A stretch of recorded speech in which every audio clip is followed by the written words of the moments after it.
Another amazing archaeological find confirms biblical history and might have some secular scholars seeing red. For the Colson Center, I'm John Stonestreet. This is Breakpoint. In Psalm 60, the psalmist describes the totality of God's victory over Israel's foes, proclaiming, "Moab is my wash basin, upon Edom I cast my sandal." That's only one of more than 100 mentions of Edom in the Old Testament. The Edomites were descended from Esau, Jacob's older brother. The Genesis account of the troubled twins describes Esau as red all over when he was born. Esau, you might remember, sold his birthright to Jacob for a bowl of red stew. And so, Edom means red. It describes Esau as red all over when he was born. Edom means red. Edom means red. Edom means red. These new findings contradict the view of many archaeologists that the region associated with biblical Edom was populated by a loose alliance of tribes. Instead, it's consistent with the biblical story. There was an Edomite kingdom here. There it is again. Consistent with the biblical story. That phrase seems to be popping up a lot in the world of ancient archaeology these days. For example, the excavations at Ashkelon that confirm the biblical account of the Philistines. Findings on Mount Zion confirming the Babylonian destruction of Jerusalem. Not just that it happened, but also when it happened. And on and on. Now, you'd think the sheer number of findings in recent decades that are, quote, consistent with the biblical story would soften the systemic scholarly skepticism toward the Bible. It should, but it hasn't. And one reason many scholars remain stubbornly skeptical is that most archaeologists and social scientists see Judaism and Christianity in the same way they see every other religion.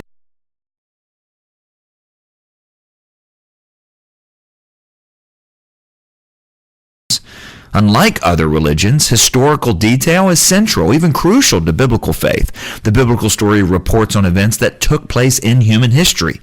Unlike other religions, the protagonist of the biblical story is a God that has acted in the human arena, not in a mythical past or another universe, but in the same setting. At the same time, we should be ready to communicate the connections between history and faith when appropriate and when asked.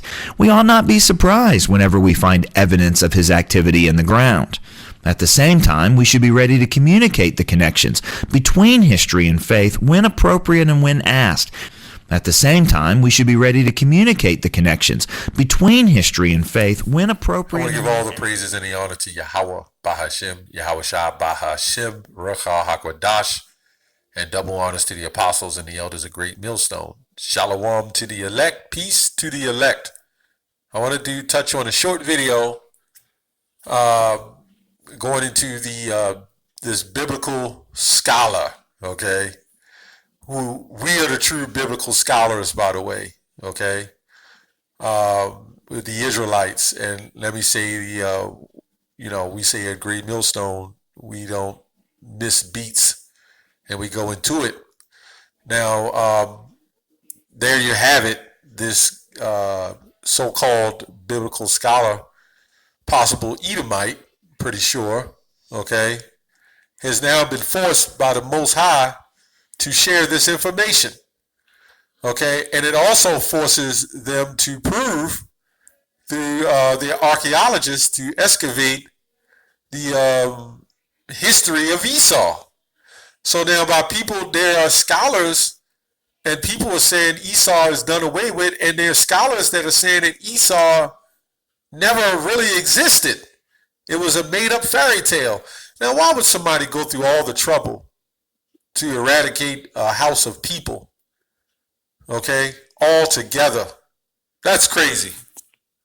But this is what Idumean does. He tries to make history fits himself. Whatever he feels doesn't fit, he'll push aside. And all you jakes that know you're Israelites that tries to say Esau is not the so-called white man, white race, the white man. This is also proven to you that you don't have it correct. Okay, this is, and we'll prove through this. Okay, let's go to Ecclesiastes 4:16. It says, "There is no end of all the people." This proves that the Most High, what he's saying in the scriptures, is correct. This proves that the Bible is correct. And if you believe in the Bible, you must believe what is said and what is read. Okay? And because people don't, because of these scholars, the Lord has put the Spirit on men to dig up, okay, the history and the artifacts of the Edomites. Okay? So no matter what they're trying to do, they try to wipe Esau off the face of the image of the Bible. Now, these are the same people that says God loves all. God loves and he protects all, he loves all, but then he eradicates the Edomites and wiped them away fully and out of the way.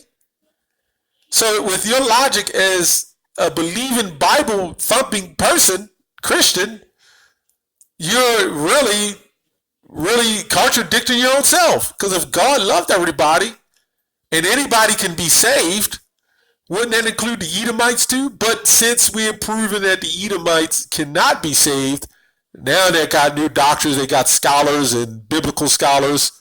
They're all coming out. Either they didn't exist or they were wiped out, as Pastor Anderson said. Okay, it says, even all that have been before them, they also that come after shall not rejoice in him. Surely this is also vanity and vexation of spirit. So even before, when Esau came, okay, now he's here, and this is showing the information is showing that Esau was here, and Esau is here, and Esau will be here until his time is up, as in the book of Obadiah, the 1 in the 18th verse says. Okay, so you can't get around that. So this scholar admits who Esau is. Well, he doesn't say what nation of people he is, but they say that he's red. He does admit to being red. Okay, so there's now if this scholar, according to the truth of this scholar, which he's correct, if he's red, okay, and King David is red, okay, then that means King David would have to be an Edomite as well. But how could he be an Edomite if he's an Israelite? And if he's an Israelite and you claim that he's a so-called white man, the text used as in the scriptures as red would be trying to put red on King David. So you see how it doesn't match out. So really, which King David was not red like Esau, okay? He was not some red, hairy man. In fact, he was healthy in his looks and appearance, okay, with complexion. But a hairy garment isn't, you know? That's why I said red all over like a hairy garment. See, this truth is going out, and these scholars are trying to get away from prophecy because they know what happens to actual Esau. If these Israelites are right, you know, then this could be a serious problem, okay? And that's crazy how these people are trying to use all kind of tactics to do away with prophecy. And I just wanted to do a short video on that. Let's go to Obadiah 1 and 18. It says, the house of Jacob shall be a fire, okay, and the house of Joseph a flame, okay. So you have the house of Israel, the Israelites who's coming together, like when you read Hosea 1, and I believe the Hosea, the first chapter, when it says the house of Israel, the house of Judah, well, basically they're going to be together. So if they're a flame, okay, how's that going to be if Esau has been totally wiped out? Then that means if the house of Jacob and the house of Joseph is a flame, which meaning at this stage of the game coming into power, then the earth should be at rest, okay? But the earth is not at rest. And the house of Esau for stubble. So, and they shall kindle a fire in them and devour them, and there shall not be any remaining in the house of Esau. So the artifacts was just excavated from the ground, So why is there remaining of the house of Esau? Okay? If the Lord said they're going to be stubble, there will be nothing left from the house of Esau. But apparently, the house of Esau is still being, which is here, no doubt, but their pride is allowing them to pull and dig up and show who they were, or who they are. Not who they were, but who they are today. And they have that same spirit, of building and having great kingdoms. Even as Rome, Greco-Rome, and as America today. Okay? They're in that same spirit.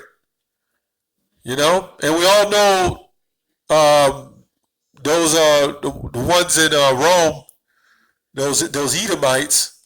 Okay? We all know that they built a great empire. And when you go to downtown, let's say DC, you can see Rome. Okay? Which they've stolen everything, but just in general as a nation of people, that just shows who they are. Okay? And there shall not be any remaining of the house of Esau. So now these scholars have got to show, which this scholar is on point with a lot of stuff he's saying, but these people said Esau is done away with. You've got to prove and show that when was Esau done away with? Okay, Apostle Tahar just did a video prior. That's what inspired me to do this video. Okay, when was Esau done away with? And if he was done away with, why are relics and parts of him being still dug up? Why isn't he a stubble where nothing will be left remaining of him? Okay, but there's still things they're digging up, all kinds of information on Esau. And you ain't got to dig it up. We already know. We already know Esau's still here. Okay, and the history of Esau. Okay, and everything about Esau. Okay, when you read the book of Obadiah, you can read some of that. Which the 4th chapter, though thou exalt thyself as the eagle, like the Roman Empire, like America, like Germany, Russia, okay, various other countries, they exalt themselves as the eagle. Okay? So, again, they're saying that Esau is not the white man.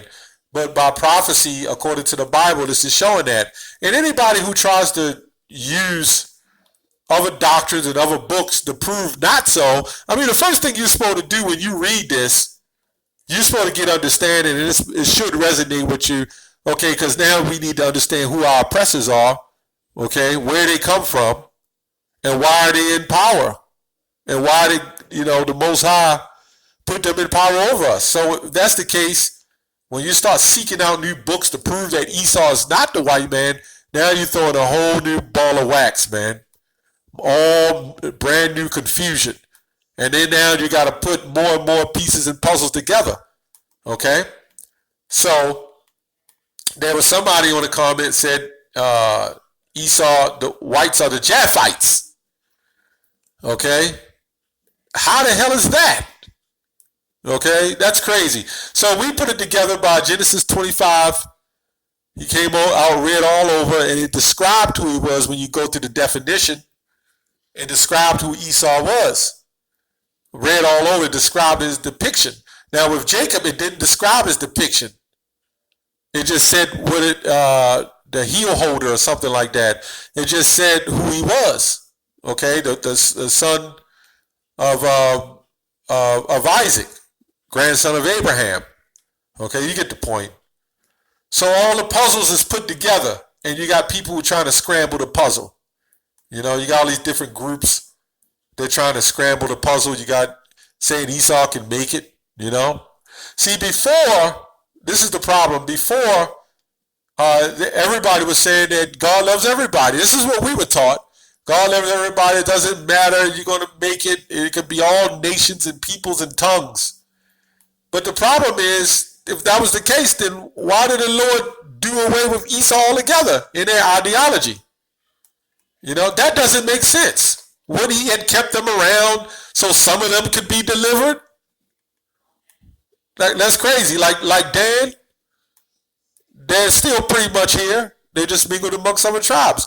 Aren't really Dan going to be delivered in the end? Okay, at the end of the day, the whole house of Israel shall be delivered in the end.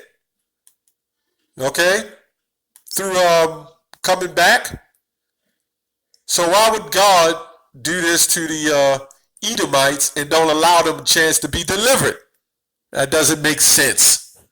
That's all I have on that. Shalom.